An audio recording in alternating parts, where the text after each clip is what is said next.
ဒီ19ရက်9လ2016အာတရမဇောတိကဇတ်ဆရာတော်ဆိုးရင်ဥဆောင်သောဝိသုဒ္ဓိမေတ္တမလဝိပဿနာအဖွဲ့တောင်ကြီးအဖွဲ့အကွဲပတ်စင်တရားစုလို့စတင်ပြုလုပ်မှာဖြစ်တယ်ပဲ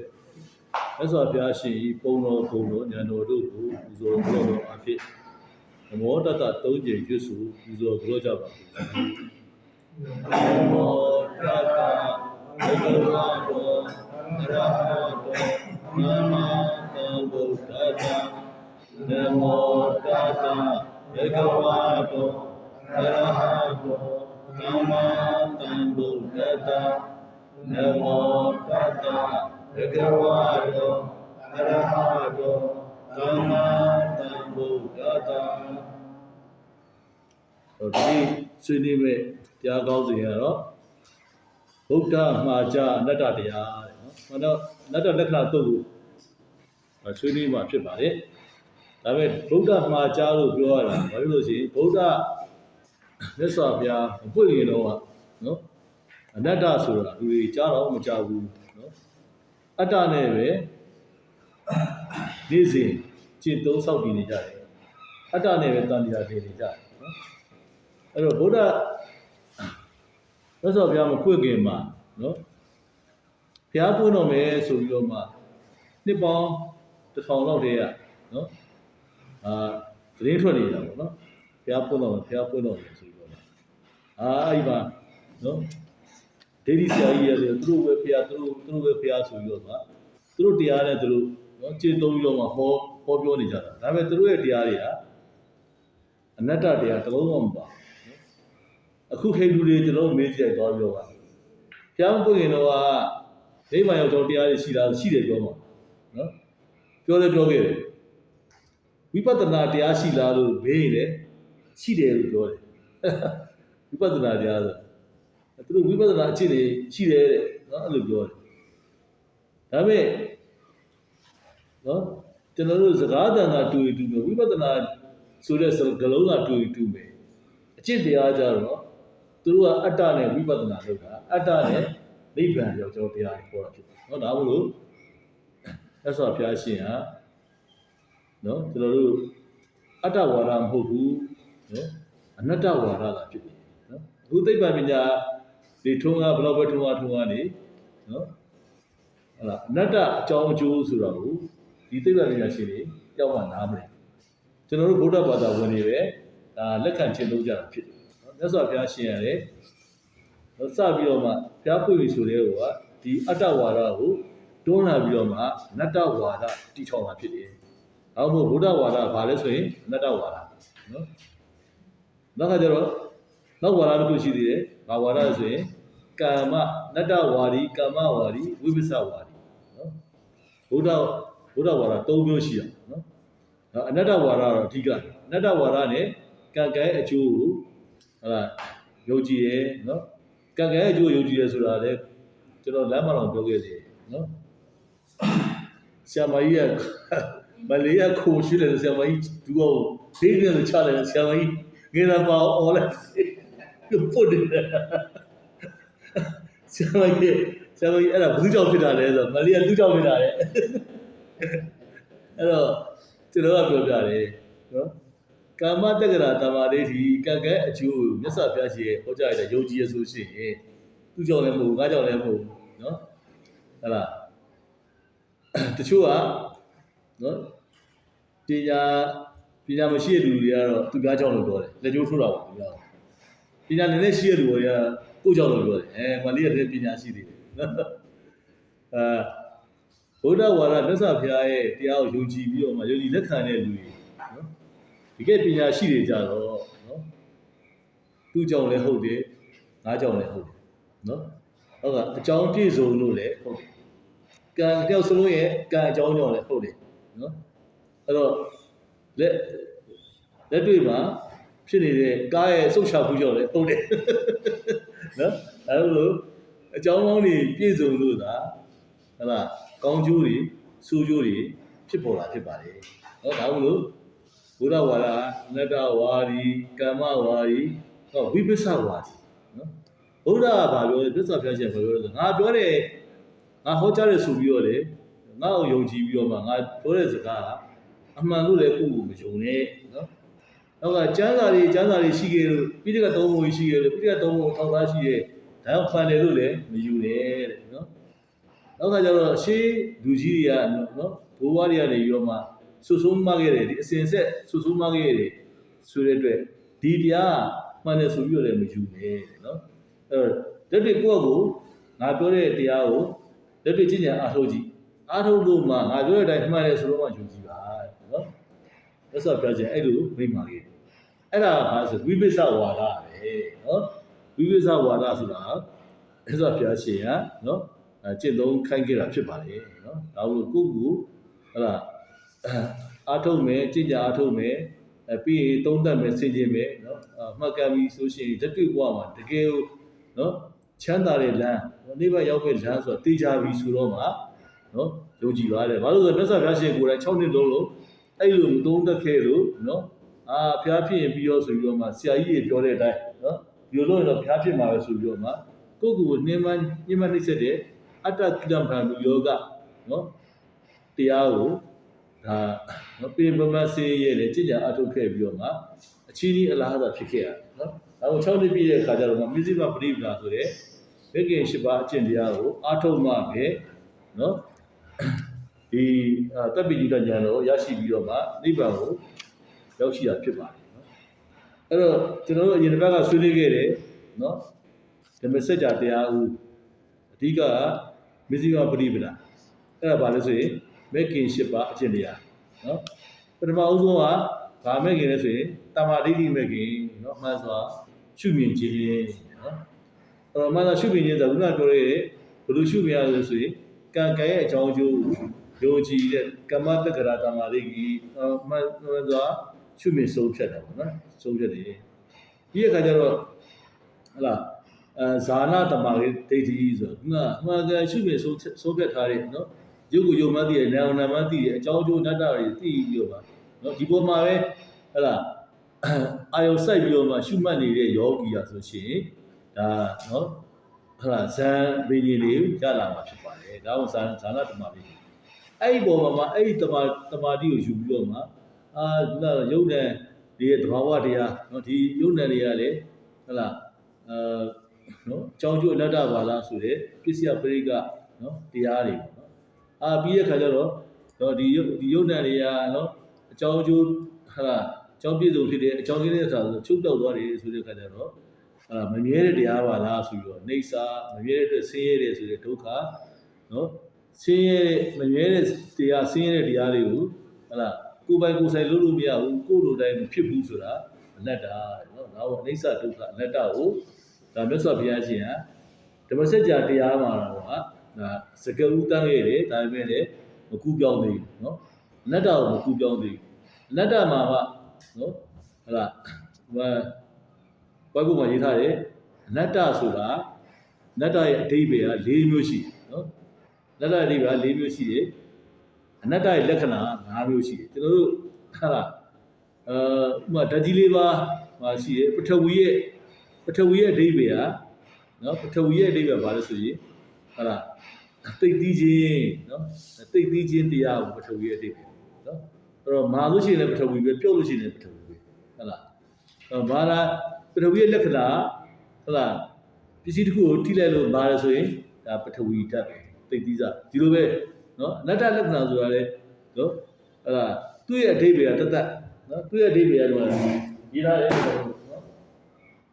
တ်လားဝတ္တနတ္ထာနော်မိမိအလိုမလိုက်ဘူးမိမိဖြစ်ချင်လို့မဖြစ်ဘူးနော်အမျိုးရှိတယ်နိကအတ္တနိကထအဲ့ဒီထောက်မဲလေးကဒိဋ္ဌထောက်မဲရစ်ကလေးပါတာထောက်မဲနှလုံးစင်းကိုဒါအတူပေါက်ရေးထားတယ်နော်အဲ့ဖတ်လို့ရှိရင်ဝတ္တနတ္ထာကိုဖတ်နော်နာထာကိုဖတ်နတ္ထာကိုဖတ်တယ်နော်ဒါကလည်းနိကအတ္တမိကထနော်ဒါတော့ကထမထဘူးမိကထကထကိုဖတ်နော်ဒါအရင်လိုပါတယ်နောက်ဒါပိုက်ဆိုင်မှုမရှိဘူးနော်အဲ့ဒါကိုယ်ပိုင်ကိုယ်ဆိုင်လို့မရဘူးပေါ့နောက်တုံညာဗထဒါလည်းအရင်ပါတယ်နော် တုံညဘတ်တာဆိုတာတုံညဆိုတော့0ပေါ့နော်အဲ့တော့ပြုပြင်စီရင်တဲ့သဘောမရှိဘူးပြုပြင်စီရင်တဲ့သဘောမရှိဘူးဆိုတာကျွန်တော်တို့ကနော်तू ကလုပ်တယ်ခုနပြောလို့ဆရာမကြီးခုံနဲ့တိုက်ပြီးတာတကယ်တာလည်းပဲနော်လုပ်လာဘူးလေနော်ဗလီကလုပ်တယ်ထင်တယ်မှန်တော့မဟုတ်ဘူးနော်သူကပြုလုပ်ခြင်းပဲရှိတယ်ပြုလုပ်သူဆိုတာမရှိဘူးနော်ပြုလုပ်သူဆရာမကြီးခံရတယ်ခံရခြင်းပဲရှိတယ်ခံရသူဆိုတာမရှိဘူးအနတ္တတဘောကနော်ဒါလို့တုံညဘတ်တာဆိုတာပြုပြင်စီရင်တတ်တဲ့သဘောရှိဘူးလေနော်အဲ့ဒါကတ္တမရှိဘူးကံမရှိဘူးကရိယာပဲရှိတယ်နော်အဲ့ဒါကိုပြောပြတယ်အတ္တပရိခေပဋ္ဌနော်ဒါအတ္တကောင်အမြဲရှိနေတဲ့သဘောမဟုတ်ဒါတော့ရှင်းပါလေတချို့ကဝိညာဉ်ခေါ်လာလို့တော့ဒီဝိညာဉ်ကလှည့်သွားနေရလို့ငါဝိညာဉ်ကောင်လေးကနော်သဘောပေါက်လို့ကလည်းနော်ငါ့ကိုစောက်ရှောက်တာလို့ဒါတွေကသူရှိရင်နော်အတ္တကောင်ရှိတယ်ဆိုပြီးတော့ယူနေတဲ့ဒါဟိန္ဒူယူဆတွေနော်အဲ့ဒါယမနာယူဆတွေဖြစ်တယ်အဲ့ဒါတွေကမှားတယ်အဲ့ဒါကိုမဆောက်ရရှင်ပြောနိုင်တယ်အဲ့ဒါကိုပယ်ဖြောက်နိုင်မှပဲကျွန်တော်တို့ကနော်ဇတ္တဉာဏ်ရပြီးတော့မှနိဗ္ဗာန်ပဲဖြစ်တယ်မြို့တွေဟာငါကောင်ပဲနော်ငါအတ္တပဲဆိုပြီးတော့မှအမြဲကျွန်တော်တို့ကရှိနေလို့ဆိုရင်ကျွန်တော်တို့နော်နိဗ္ဗာန်ပါဒါတော့အနတ္တအဓိပ္ပာယ်နော်အနတ္တရဲ့လက္ခဏာဆိုတော့ခုနဟဲ့လားပထဝီကတော့သိပြီးသားနော်ဒါပဲမိုင်းလည်းပထဝီကြော့တယ်သူပဲဟုတ်ပါနော်အဲ့ဒါမိမိတို့တိုင်းမဖြစ်ဘူးအစိုးမရဘူးဆိုတော့လက္ခဏာလေးပေါ်လာတယ်ကိုဒါအနတ္တဟုတ်လားနော်အနတ္တဆိုတာနတ္တဒီမှာရေနာအတ္တနော်ခုနပြောတယ်ကိုယ်တို့တိုင်းမဖြစ်ဘူးနော်အတ္တဆိုလို့ရှိရင်နော်ကိုယ်တို့တိုင်းဖြစ်တယ်ဟုတ်လားဒါတော့နောက်ကရောပေးစားပစိမ့်တယ်နော်ဟုတ်လားကိုယ်လိုတိုင်းတော့မဖြစ်ဘူးဒါပေမဲ့နော်ငါတော့ပိုင်နေတယ်ဟုတ်လားငါပဲလို့ထင်တာပေါ့နော်အဲ့လိုဟုတ်လားအဲ့လိုထင်တာမှားတယ်အဲ့လိုထင်တာမှားတယ်နော်ငါဆိုတာမရှိဘူးဟုတ်လားငါဆိုတဲ့ဒီယုံနာကြီးရတယ်သစိမ့်တယောက်ပဲနော်တွေ့တာလို့မရဘူးသစိမ့်ဆိုလို့ရှိရင်ကိုကချစ်စရာမလိုလေဟာယူဆိုင်စရာမလိုလေကိုယ့်ရဲ့ခန္ဓာကိုလည်းအဲ့လိုပဲယူဆိုင်တွေ့တာလည်းမဟုတ်ဘူးတဲ့နော်သစိမ့်ပဲတဲ့နော်အဲ့ဒါကိုပြောတာဖြစ်တယ်ပရိယေနော်အဲ့ကရိတ်တာဆိုအနှစ်သာရမရှိဘူးနော်ဒီခန္ဓာ၅ပါးဆိုတော့လေဘာမှအနှစ်သာရမရှိဘူးတကယ်အစစ်အမှန်ကဘာလို့ဆိုရင်မြေအယောင်အစစ်မဲ့နော်လှရလည်းမရှိဘူးချောရလည်းမရှိဘူးဟုတ်လားပြုတ်ဆိုးရလည်းမရှိဘူးဒါမှမဟုတ်အနှစ်သာရမရှိဘူးနော်ကြားရအတန်ပဲဟုတ်လားကောင်းလည်းမရှိဆိုးလည်းမရှိဘူးအတန်ဒါမှမဟုတ်အနှစ်သာရဆိုတာမရှိဘူးနော်ဒါကိုပြောတာအဲ့တော့ရိတ်တာဆိုတာအနှစ်သာရမရှိဘူးလေတုတ်ဆဆိုတာဟုတ်လားနော်အဆကလည်းတုတ်ဆဝဂလိလို့နော်ဒီလိုပြောတာအချီးနီးပဲအချီးနီးကောင်ပဲလို့ပြောတာနော်တုတ်ဆခန္ဓာ၅ပါးလေအချီးနီးကောင်ပဲဒါကိုပြောတာဖြစ်ပါတယ်နော်တုတ်ဆမင်္ဂလာမရှိဘူးနော်အချီးနီးပဲနော်အဲ့ဒါတော့နံပါတ်5 3ညလောက်မှနတ္တအဓိပ္ပာယ်ပါနော်3ညဆိုတာအဲ့ဒါ0ပေါ့နော်ဘာမှကြောက်ဖို့ရှိတောက်ပြန်မဲ့လေ3ကြနော်ဆိုရှိဒါကြောင့်မလို့ကျွန်တော်တို့ကဟလာအနတ္တလက္ခဏာတုံးတွဲပြီးတော့ပြောရတာကျွန်တော်တို့ကတခုတည်းပဲကျွန်တော်ကမှတ်တယ်နော်အနတ္တလက္ခဏာတုံးလို့ကျွန်တော်တို့ကသိရတာလည်းကိုအတ္တဖြစ်နေကြတယ်နော်အတ္တလက္ခဏာတုံးနဲ့ကျွန်တော်ကတွက်နေကြတယ်မှန်ပါနော်အနတ္တတခုလက္ခဏာတခုနော်ဒါပေမဲ့လည်းမြတ်စွာဘုရားရှင်ဒီအားလုံးဟောခဲ့တာမဟုတ်ဘူးနော်အခြားတရားတွေမှာလားအားလုံးဟောခဲ့တာအားလုံးဟောတာဒီအနတ္တလက္ခဏာတုံးမှာလည်းတော့ဒီတစ်ခုပဲနော်နာအတ္တကိုပဲဟောခဲ့တာနော်ကိုယ်လိုတိုင်းဖြစ်ကိုယ်လိုတိုင်းဖြစ်မယ်ဆိုရှင်ဟဲ့လားစင်းရဲစီနဲ့ဟဲ့လားနော်ရူပဘိက္ခုအနတ္တနော်အဲ့မှာစာရွက်မှာရေးထားတယ်ရူပဘိက္ခုအနတ္တရုပ်ကအနတ္တပဲနော်အနတ္တပဲဆိုတာနာအတ္တပဲဟောပြောတာနော်မိမိလိုတိုင်းမဖြစ်ဘူးတဲ့နော်အဲ့တော့ရုပ်ကအတ္တဆိုလို့ရှိရင်မိမိလိုတိုင်းဖြစ်မယ်ဆိုလို့ရှိရင်တဲ့နော်ဟုတ်လားရုပ်ကိုကောင်းပါစေနော်ချမ်းသာပါစေနော်ကို လူတွေလည်းဖြစ်ပါစေလို့ပြောလို့ရမှာပေါ့တဲ့အဲ့လိုပြောလို့မရတဲ့အတွက်ယုတ်ကအနတ္တပဲနော်မြတ်စွာဘုရားကြီးကအဲ့လိုစပြီးပေါ်ပါနော်နောက်ကကျတော့ယုတ်ပြုတ်ခါကျဝေဒနာနော်ဝေဒနာလည်းအနတ္တပဲတဲ့နော်ဝေဒနာအတ္တဆိုလို့ရှိရင်ဝေဒနာဟုတ်လားဆင်းရဲတဲ့ခံစားမှုဖြစ်စေတယ်နော်ချမ်းသာတဲ့ခံစားမှုဖြစ်ပါစေဆိုပြီးတော့မှဟုတ်လားထဲမှာတော့နာကျင်ခံမှုဘာညာမရှိပါသေးတယ်ရေးထားတာဗျာနော်ဒါပေမဲ့ကျွန်တော်သဘောပေါက်မှာရုပ်ဆိုတာဖောက်ပြန်တယ်အဲ့တော့ဖောက်ပြန်တဲ့ရုပ်ကိုဖောက်ပြန်စေတဲ့ဒီတိုင်းလေးပဲခဏပပပဲဒီဦးလည်းမဦးစေနဲ့နားလည်းမနာစေနဲ့ပေါ့နော်ဒီလိုပြောတာပေါ့အဲ့လိုမရဘူးတဲ့ဦးလည်းဦးမနိုင်လည်းနာသူတော်သူဆိုနတ္တာနော်အဲ့ဒါကိုယ်လိုမလိုက်ဘူးဒါကိုပြောတာဝေဒနာဆိုတာတော့ခံစားမှုသဘောရှိတယ်အဲ့ခံစားမှုသဘောရှိတဲ့ဝေဒနာကိုဝေဒနာအတ္တဆိုလို့ရှိရင်တဲ့နော်ဝေဒနာချမ်းသာတဲ့ခံစားမှုကိုဖြစ်ပါစေပျော်ရွှင်မဲ့နေဖြစ်ပါစေပေါ့ဗျာနော်ဘာမှဝမ်းနည်းစရာပူဆွေးစရာမဖြစ်စေနဲ့လို့ကိုကအမိန်ပေးလို့နော်ဟဲ့လားသိမ့်ပိုက်လို့မရဘူးတဲ့ဒါမှမဟုတ်ဝေဒနာလည်းအနတ္တပဲနော်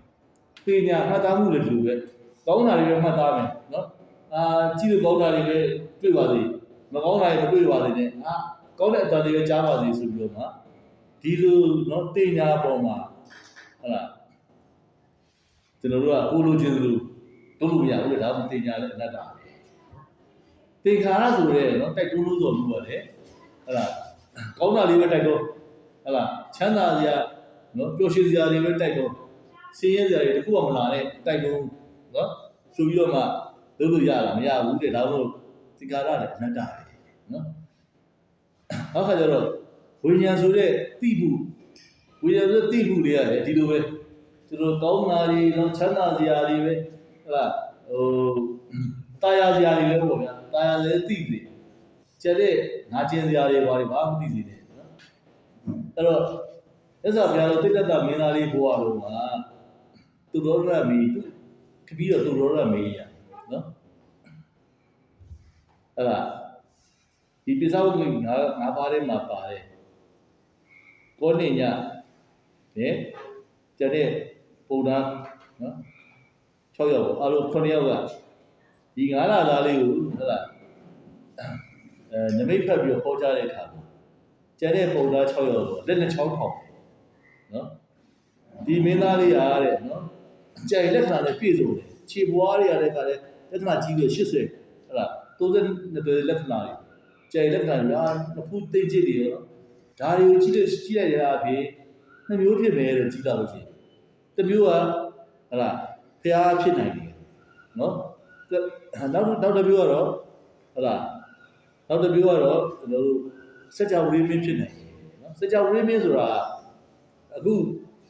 ပြောနေတယ်ဟာလားကဘာလို့နော်ဟာလားကိုတာရဲဆိုပြီးတော့မှဟာလားအမျိုးမျိုးခြေလေနေတဲ့နော်အမေရိကန်သမ္မတဒေါ်နယ်ထရမ့်ကိုပို့တယ်လို့ပြောတာမဟုတ်ဘူးကျွန်တော်တို့ကဥပမာပေးတာအဲ့လိုမဟုတ်နော်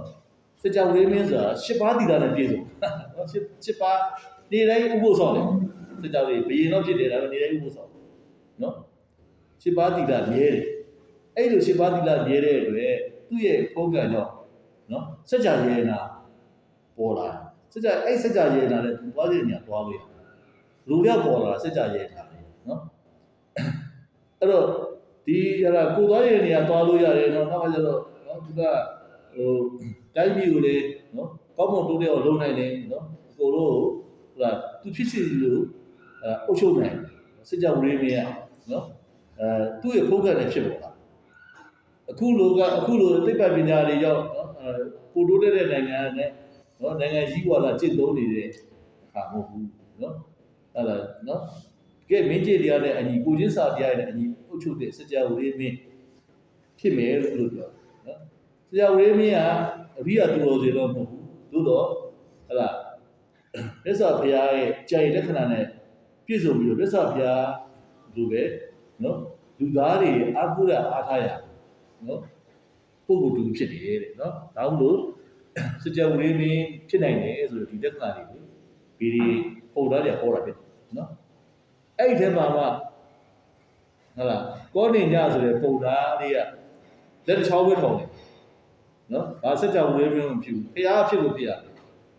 ဘာလို့ဆိုတော့မှန်တယ်လေလူကြီးတွေဟဲ့လားဟိုနှစ်ပေါင်း1000လောက်တွေကဖျားပို့တော့မယ်ဆိုပြီးတော့မှနော်နတ်တွေကလည်းကြွေးကြော်တယ်လူတွေကလည်းကောလာဟာလာတွေကမျိုးထွက်တယ်ဒီတော့နှစ်ပေါင်း1000လည်းပြည့်နေဒီအချိန်မှာဒါဒီကြံလက်ခံတဲ့မွေးတဲ့နော်ပုတ်ကလေးတွေကဘာဖြစ်နော်ကြီးလိုက်ဖျားဖြစ်ပါမယ်ဆိုပြီးတော့မှခြေကောတင်ညာနော်တက်အပ်ဟောလေအဲ့တော့တူတော်ရမင်းကြီးဖျားမဖြစ်စေချင်နော်စကြဝဠာမျိုးဖြစ်လို့ရှိရင်တဘိုးတွေကြီးရောနော်စကြဝဠာကြီးနဲ့နော်ဒီကဘာလို့ဟဲ့လားလိုက်လေလို့ရတာပေါ့နော်ဆိုတော့တိုက်ပြီးအားလုံးလည်းကိုကအုပ်ချုပ်နိုင်တယ်ဆိုတော့ဒါဟုတ်လောကအတ္တနဲ့ပဲလောဟဲ့လားလောကရဲ့စီးစိမ်လို့ခံစားစေချင်တဲ့ခါကျတော့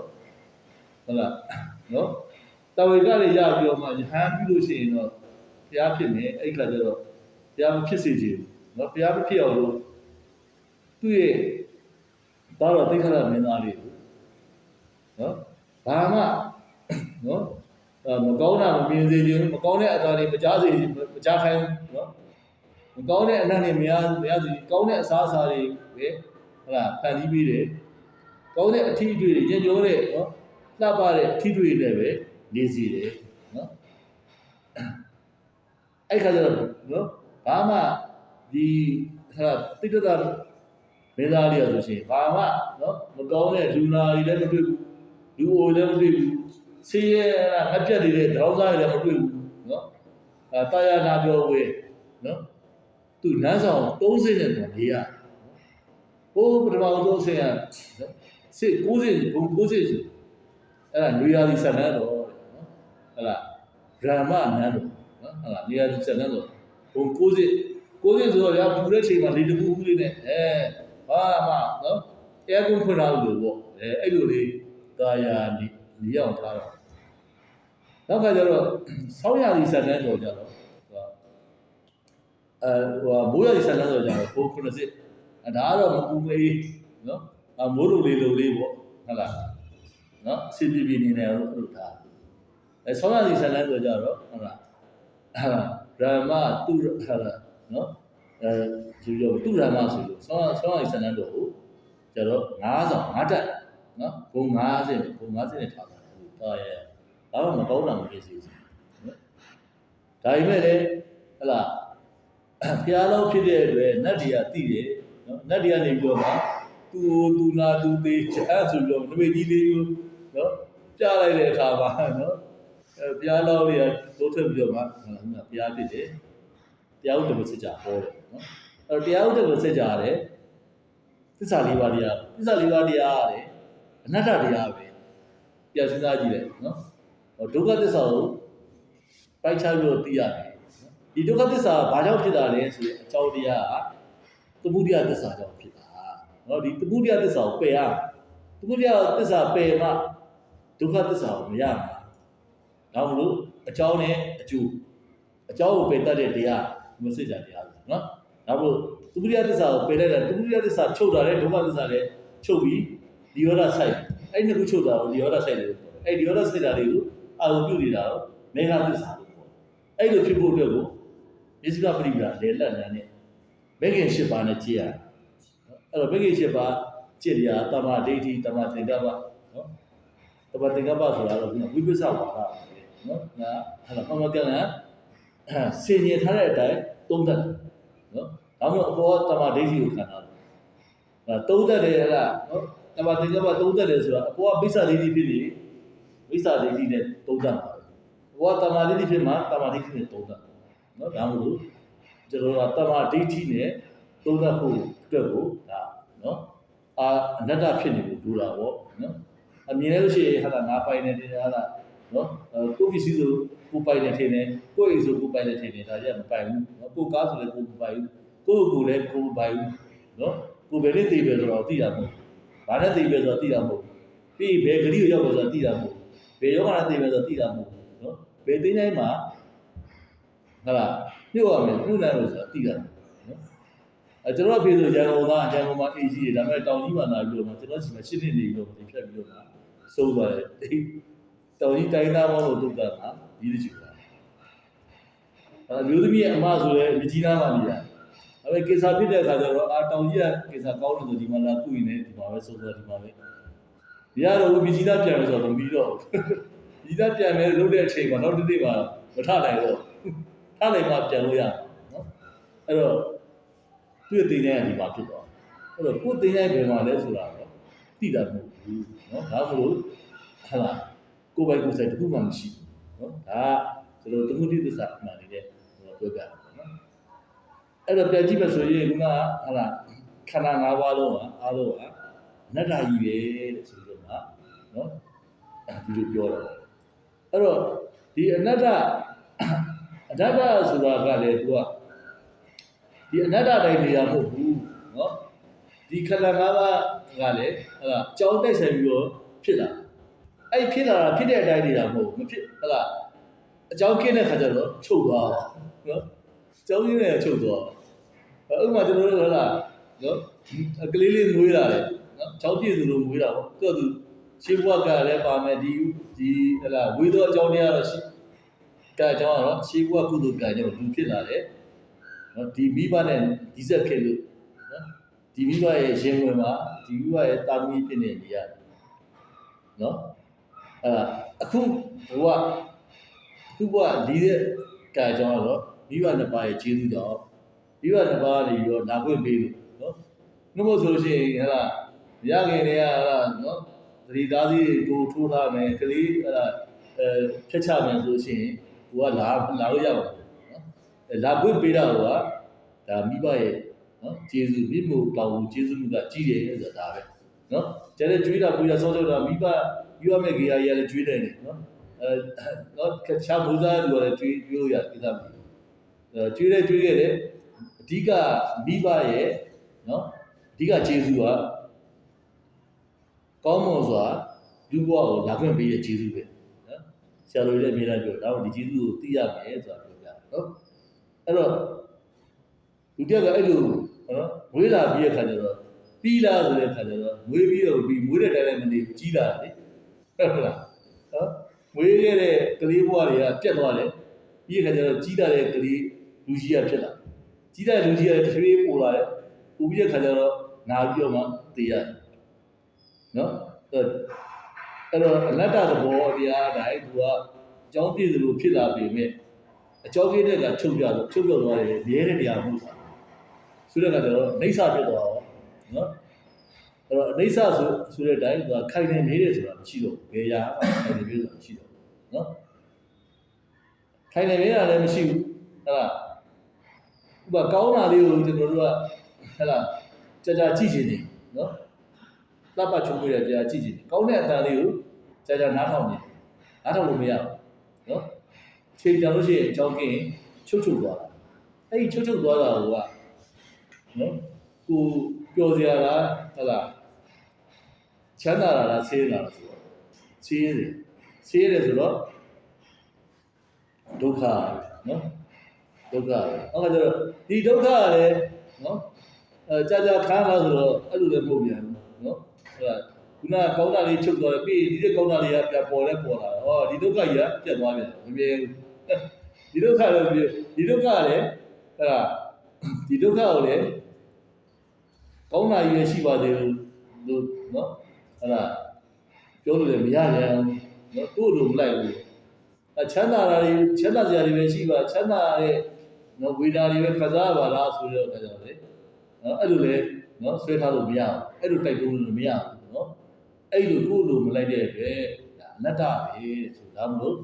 နေသဒုက္ခအနတ္တဆိုတဲ့ကွာနော်ညာရင်အစ်စ်ကြီးတာနော်အဲ့ယူသွားတာဟုတ်လားအဲ့ယူကြောက်ပြီဆိုတဲ့ခါကျတော့နော်ဒီခန္ဓာ၅ပါးနော်ဟုတ်လားနေသလည်းဟုတ်တယ်ဒုက္ခလည်းဟုတ်တယ်အနတ္တလည်းဟုတ်တယ်နော်အဲ့ခါကျတော့ဟုတ်လားငါးကောင်ဆိုပြီးတော့မှဟုတ်လားဒီခန္ဓာ၅ပါးနော်ငါဥစ္စာငါရဲ့ခန္ဓာ၅ပါးလို့ပြောလို့မရဘူးနောက်တစ်ခါကျတော့ဒီခန္ဓာ၅ပါးလည်းငါပဲဆိုပြီးတော့ပြောလို့မရဘူးနော်အချို့ရှိရဟုတ်လားဥပမာဟုတ်လားစောင်းဝဲအောင်နေငါကြံကောင်းလို့အဲ့ဒါသူကတင်ကြအောင်ငါလုပ်လိုက်တာနော်အဲ့ဒါမျိုးပေါ့ဟာက ငါတို့သူ့လက်ကိုသိတယ်ဆိုတဲ့ခါကျတော့ဝိညာဉ်ကိုငါလုပ်လိုက်တာပဲနော်သူကငါတော့မသိဘူးဝိညာဉ်ကိုသူလုပ်လိုက်တာနော်သူကဟလာငါတော့မတော်ဘူးဆိုရှင်လေဝိညာဉ်ကိုသူလုပ်လိုက်တာငါသူ့လက်ကိုတော်တယ်ဆိုရှင်လေဝိညာဉ်ကိုငါလုပ်လိုက်တာအဲ့တော့ခန္ဓာ၅ပါးဝိညာဉ်တင်ညာရုပ်ဝိညာဉ်တင်ညာသင်္ခါရဝိညာဉ်ဆိုတဲ့ခန္ဓာ၅ပါးဟာဟလာငါမဟုတ်ဘူးအခါကျတော့ခုနပြောတဲ့နော်ကို control ပေးနေတယ်နော်ကိုကလည်းသူ့ control ပေးနေတယ်နော်အတ္တကောင်နော်အတ္တကောင်လိပ်ပြာလို့အတ္တကောင်လို့အဲ့လိုမျိုးပေါ့နော်trade ဟိုရေဒါလေးယူတွေပါရှိတာအဲ့လိုအတ္တကောင်လည်းမဟုတ်ဘူးလေဆိုတော့ဘာဖြစ်လဲဆိုရင်ဟလာဒီခန္ဓာ၅ပါးငါဥစ္စာမဟုတ်ဘူးငါမဟုတ်ဘူးငါအတ္တမဟုတ်ဘူးတဲ့ဆိုပြီးတော့မှနော်ပြောတာဖြစ်ပါလေနော်အဲ့တော့နောက်တစ်ခုကဒီခန္ဓာ၅ပါးကနော်ဒါပြစ္ဆုတ်ပံမှာရွယ်ပြောနေတာမဟုတ်ဘူးဟိုအတိတ်ကတော့နော်အတိတ်ကတော့ရှိခဲ့တဲ့ခန္ဓာ၅ပါးကလေနော်ဒီတိုင်းပဲဟလာနော်အနတ္တပဲနော်အတ္တမဟုတ်ဘူးဟလာငါမဟုတ်ဘူးနော်ငါမဟုတ်ဘူးဟုတ်ကဲ့ငါဥစ္စာမဟုတ်ဘူးငါအတ္တမဟုတ်ဘူးနော်ဟုတ်ကဲ့ကြတော့အိဋ္ဌဒုက္ခအနတ္တပဲနော်ဟုတ်ကဲ့ကြတော့အတိတ်ပြီးတော့နော်ပြစ္ဆုတ်ပံပြောပြီးအတိတ်လည်းပြောပြီးဒါကနောက်ဖြစ်လာမယ်နော်မနေ့ပြန်ပေါ့လေဒါဖို့လေခဏနေဖြစ်လာပဲခန္ဓာ၅ပါးကြီးရတယ်ဒီဉာဏ်နဲ့သာဖြစ်ပြီးခန္ဓာ၅ပါးတွေရတယ်ခုနပြောတဲ့အတိုင်းဟဲ့လားငါမဟုတ်ငါဥစ္စာမဟုတ်ဘူးငါအတ္တမဟုတ်ဘူးအိဋ္ဌဒုက္ခအနတ္တပဲနော်နောက်တစ်ခါကျတော့ဟဲ့လားနော်ဟိုအဝေးပါရှိတဲ့နော်ဝေးပါရှိတဲ့ခန္ဓာ၅ပါးလည်းကြိုက်မယ်အနီးမှာရှိတဲ့ခန္ဓာ၅ပါးလည်းကြိုက်မယ်ရုပ်ဉာဏ်နဲ့ခန္ဓာ၅ပါးကြိုက်မယ်နောက်ကမြင့်မြတ်တဲ့ခန္ဓာ၅ပါးကြိုက်မယ်လူဉာဏ်နဲ့ခန္ဓာ၅ပါးကြိုက်မယ်ကျမ်းတဲ့ခန္ဓာ၅ပါးလည်းကြိုက်မယ်ဆိုတော့အလုံးဒီအလုံး17ချက်ကနော်ဒီယုံနာကနော်ငါဥစ္စာငါအတ္တမဟုတ်ဘူးအိဋ္ဌဒုက္ခအနတ္တပဲနော်ဆိုပြီးတော့မှနော်ကျွန်တော်တို့ကရှုမှတ်တဲ့အခါမှာနော်ဖြစ်ပြမြင်မယ်ဖြစ်ပြမုန်းမယ်ဖြစ်ပြဆုံးတယ်ပေါ့နော်ဒါအကြမ်းမြင်ဒါပဲမြတ်စွာဘုရားရှင်ကတော့နော်ဒီခန္ဓာ၅ပါးရဲ့နော်ဖြစ်ချင်းပြက်ချင်းတွေကို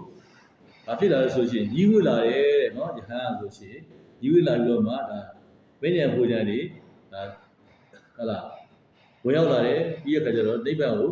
မျက်မှောက်ပြုသွားတယ်နော်ဒါဆိုရှင်ဒီနတ္တလက္ခဏာတို့သက်သာပြည့်ဟောကြားတဲ့ချိန်မှာနာတရားနာဉာဏ်ခန္ဓာတဲ့နော်ပိဿဝဂ္ဂီ၅ပါးဟာနော်၅ပါးလုံးဟာခါတယ်ဘာလို့လပြည့်ကျော်9ရက်နေ့နတ္တလက္ခဏာတို့ပေါ်တဲ့အချိန်မှာပဲ၅ပါးလုံးဟာနော်ခန္ဓာဉာဏ်လှည့်ပြီးတော့မှဒီအနတ္တနော်နတ္တဉာဏ်ကိုရရဲ့နတ္တဉာဏ်ကိုရပြီးတဲ့အခါကျဉာဏ်စဉ်အစစ်အစစ်တွေတက်သွားပြီးတော့မှ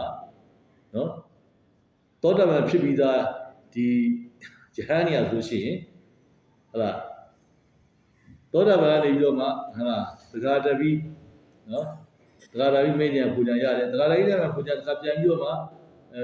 နော်ယုံနာတွေပြန်ရှုတယ်ဟလာကြောင်းကျိုးတတ္တတွေပြန်ရှုတယ်အိဋ္ဌဒုက္ခတတ္တပြန်ရှုတယ်ဖြစ်ပြမြင်ဖို့ဆုံးပြီးတော့မှတခါအနာဂံဖြစ်နာဂံတွေမှာတစ်ခါပြန်ရှုတယ်ပြစ္ဆာပြန်ဟောတဲ့အချိန်မှာနော်ခန္ဓာဉာဏ်နဲ့ပြီးတော့ရှုနေနေဒီ၅ပါးလုံးဟာနောက်ဆုံးမှာနော်ယဟန္တာတွေဖြစ်သွားကြပါလေနော်ပထမဦးဆုံးသူပုဂ္ဂိုလ်ယဟန္တာတွေရာဆိုရှင်ဒီရှင်ကောနေညနော်အရှင်ဝဘအရှင်ဗတ္တိယအရှင်မဟာနန်နော်ရှင်အတ္တဇိဆိုတဲ့ဒီပိဿဝဂ္ဂီ၅ပါးလုံးဟာနော်ဘုရားလက်ထက်တော်မှာပထမဦးဆုံးယဟန္တာတွေဖြစ်သွားကြပါတယ်လို့ပြောနေဒီကိုချုပ်ပါတယ်အားလုံးကျေးဇူးတင်ပါတယ်